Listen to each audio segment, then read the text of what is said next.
भूकंपाच्या धक्क्याने पुन्हा हादरली गावे। पालघर जिल्ह्यातील डहाणू आणि तलासरी तालुक्यात आज पहाटे 4:27 आणि 4:35 एका पाठोपाठ एक असे सौम्य आणि मध्यम स्वरूपाचे भूकंपाचे धक्के जाणवल्याची माहिती प्रशासनाकडून देण्यात आली आहे। पालघर जिल्ह्यातील डहाणू आणि तलासरी तालुक्यात नोव्हेंबर 2018 पासून वारंवार भूकंपाचे धक्के जाणवत आहेत। मागील काही दिवसांपासून हे भूकंपाचे धक्के थांबले होते, मात्र आज पहाटे पुन्हा भूकंपाने गावं हादरल्यानंतर नागरिकांमध्ये भीतीचे वातावरण पसरले आहे।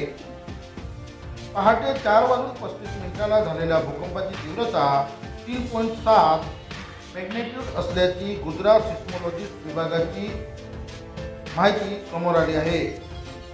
या भूकंपाचा केंद्रबिंदू गुजरात राज्यातील भिलाड गावाजवळ असल्याची माहिती प्रशासनाकडून देण्यात आली आहे।